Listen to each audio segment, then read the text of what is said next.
Okay, let's move on to some transfer conversation. We start with Erling Haaland. People are like, what are you talking about? Well, Yeah. his deal ends currently in 2027 with Manchester City. They're interested in extending it because he has a $200 million release clause that's in there right now. Barcelona and Real Madrid lurking, pay that clause and move on to Hmm. negotiations with him. Obviously, his form is not as on fire in recent weeks as it's been in the his first year in the Premier League. If you're Holland, would you want to re-sign with City, get that extension, move up in wages one more year, and get rid of that release clause, or do you want to maintain that? And it does decrease each year Hmm. incrementally. Would you want to maintain that type of power and control over the situation? Well, first of all, let me say that the team around Haaland were absolutely brilliant in how that deal is structured and making sure it was included. And I think, given the interest around Erling Haaland when he decided to leave Borussia Dortmund, you play to your strengths. There were any number of clubs that wanted Erling Haaland, so he could have dictated, or the team could have dictated, so many of the clauses around that contract, and that is outstandingly done for them.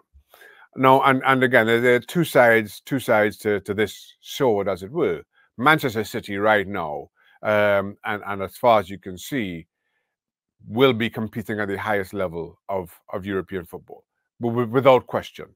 They will, as they have done for the last 3 or 4 seasons, will start every season as favourites to win the Premier League. Will start every season to win the Champions League. That's as a club, as a setup, as an environment in which we were discussing earlier. Manchester City is as good a place to be as any. So there's that. And you're comfortable. You're happy. You're growing. You have an outstanding coach in Pep Guardiola. You'll be supported in whatever you want to do, wherever this career takes you. The other side of that same coin is there's no real rush right now. Um, Mhm. you are earning an awful lot of money as it is. You can just wait to see what develops. Wait to see how the interest from a Bayern Munich or Barcelona or Real Madrid or anybody else for that matter continues to grow as their need continues to grow. So you can play it either way. Um, Personally speaking, I know this is again. So you're asking a question where there is no wrong answer. For me, if I'm a striker, I'm quite happy at Manchester City. I'd probably resign, but Mhm. that's me. Whether Erling Haaland decides that ultimately his dream is to play for Real Madrid, he might decide just to let this play out a little bit longer. From their perspective, there being Team Haaland, it's a question that there simply is not a wrong answer. Yeah, I mean, any negotiation is about leverage, and they hold all the leverage right now. Hmm. So don't be in any rush to give that up because when this deal ends currently, he will be 27 years old. He will be coming into his prime, which is insane to think about. And if that release clause is only, let's say, in 25 or 26, 100 to 150 million pounds, that is a bargain of a deal for probably at that time one of the two, if not the best striker Hmm. in the world. Let's move on real quick to Victor Osimhen. The situation in Napoli is deteriorated. There's rumors now that he's going to go to Chelsea.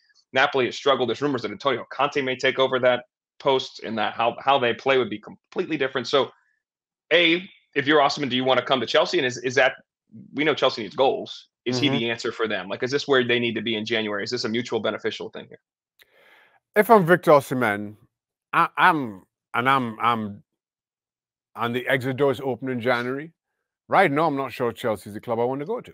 Hmm. I think, and these things always kind of move in cycles. A few years ago is there you couldn't get centre backs. Clubs were if you were centre back at the top of your game, you could have gone almost anywhere you chose. And I think we're back in that era with strikers, and it happens with strikers more than most, because right now you look around world football, and there are any number of clubs who are in desperate need of a striker.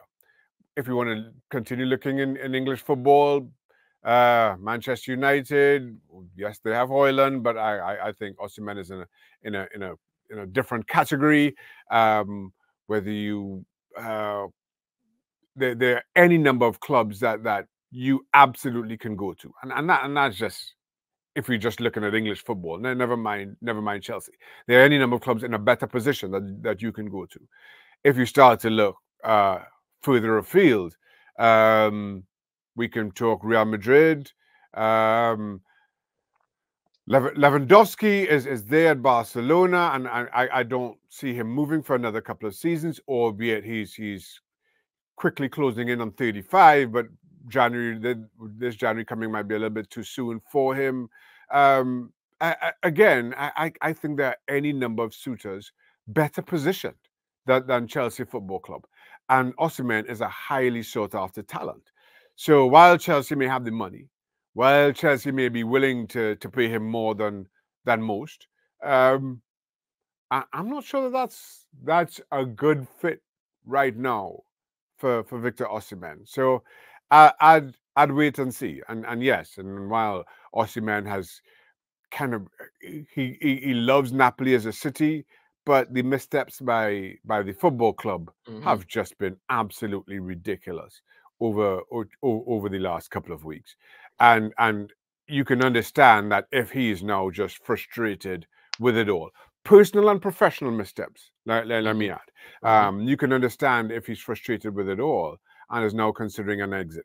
But to your question, Dalen, I'm not sure that Chelsea is right now is the solution that Osimhen is looking for.